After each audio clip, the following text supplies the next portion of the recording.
Hello, friends. This is Mr. Mullet Gaming presenting a review show dedicated to the RPG video game genre. Reeling with excitement after my recent playthrough of Secret of Mana, I'm exploring the beauty that is a tree. While not the mana tree, this magnolia will do, as I set my sights to review one of the greatest RPGs developed for the SNES. What is it about this game that makes it a masterpiece? Well, be sure to climb your favorite tree, and let's check it out.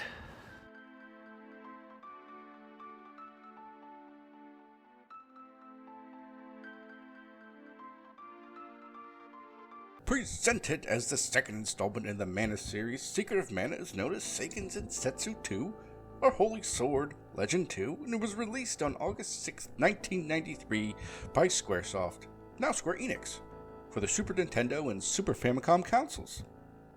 30 years since its release, Secret of Mana has been credited as creating a significant impact on the action RPG genre.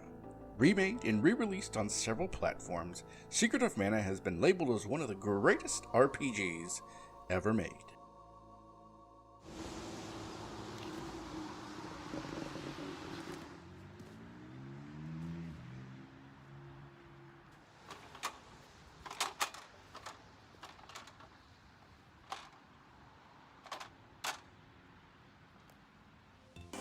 After trespassing and tumbling off a log to the bottom of a waterfall, the game's main protagonist, Randy, pulled a rusty sword embedded in a stone. This turned out to be a bad move for our hero, as removing the sword released monsters which swarmed the area. Not what everyone expected, right? It turns out that this blade is the legendary mana sword and needs to be re-energized by visiting the 8 mana temples to eradicate the curse that has been set upon the land. So, the moral here is don't touch anything that shouldn't be touched. You'll have your work cut out for you. This includes trudging through monster-infested lands and dungeons to unseal the mana seeds.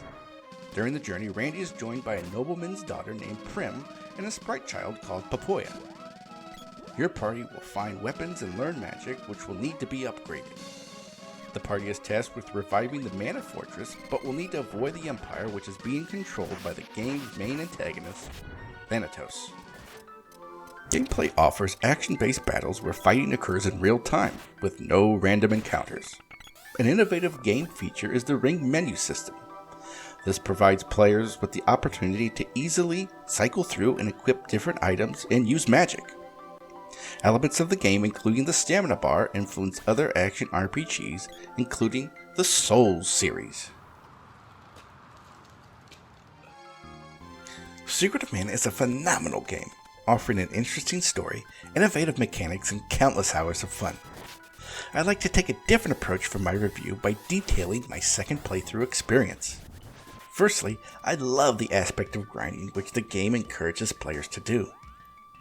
This is needed to build up weapons and magic for every character, helpful for when fighting through the Mana Fortress.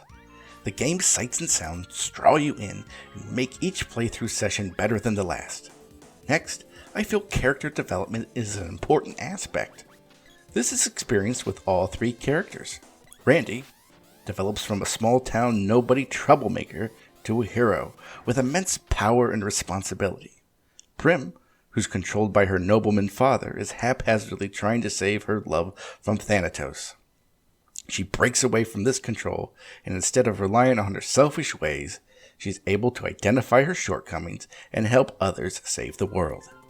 Finally, Papoya, he too is being controlled and conning people out of their money, realizes the nature of his actions, makes amends, and works to rid the world of evil. More can certainly be said, but like the Mana Tree, the roots of this game are deeply embedded in many themes, including control, life, death, and change.